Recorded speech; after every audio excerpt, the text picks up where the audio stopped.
नमस्कार दोस्तों, स्वागत है आपका मेरे YouTube चैनल हिंदी कथा कहानियाँ बाल कहानियों में। और आज मैं आपके साथ अकबर बीरबल की एक और कहानी लेकर आई हूँ, दुनिया में कितने अंधे हैं। जैसा कि सभी लोगों को पता है, अकबर और बीरबल में निरंतर समस्या और समाधान का चक्कर लगा रहता था। राजा अकबर किसी भी समस्या में पड़ते थे तो उसका हल बीरबल निकाला करते थे। इस कहानी में भी इसी प्रकार का वाक्य देखने को मिलता है।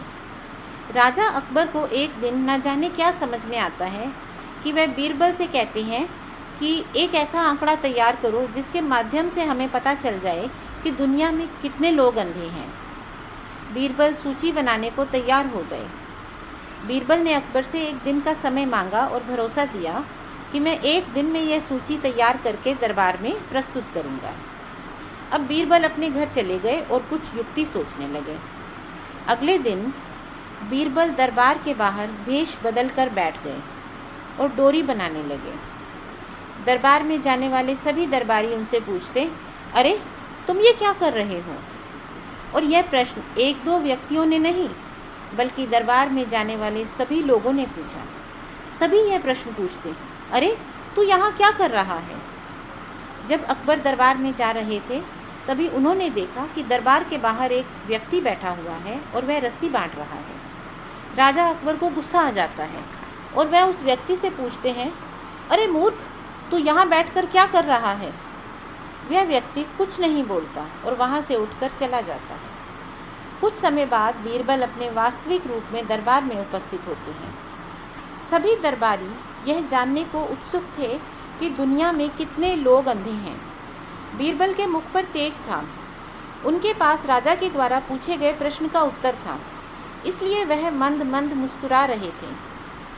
फिर अकबर ने बीरबल से पूछा, बीरबल, तुमने सूची तैयार कर ली? दुनिया में कितने लोग अंधे हैं?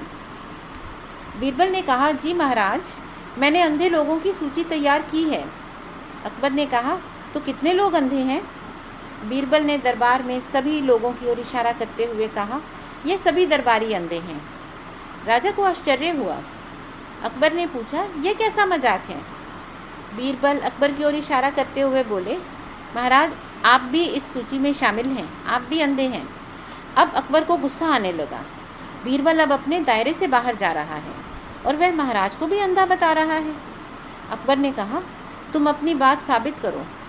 दरबार में सभी उपस्थित लोग अंधे हैं, वरना तुम्हें मृत्युदंड दिया जाएगा। बीरबल ने कहा, महाराज, मैं दरबार के बाहर बैठकर रस्सी बना रहा था। ये सभी लोग मुझे देख रहे थे। फिर भी दरबार में आने वाले सभी लोग मुझसे यह देखकर पूछ रहे थे, मैं क्या कर रहा हूँ?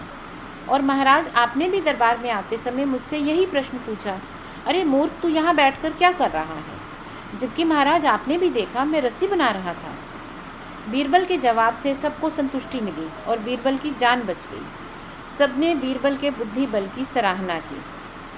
इस तरह से बीरबल ने न केवल ये बताया कि हम लोग सिर्फ आँखों से मूर्ख नहीं होते हैं, कई बार हम बुद्धि से भी मूर्ख होते हैं। जब सबको ये दिख रहा है कि हम क्या कर रहे हैं, फिर हर कोई हमसे ये क्यों पूछता है? हाँ, हो सकता है कि हमारे पूछने का कारण कुछ और हो।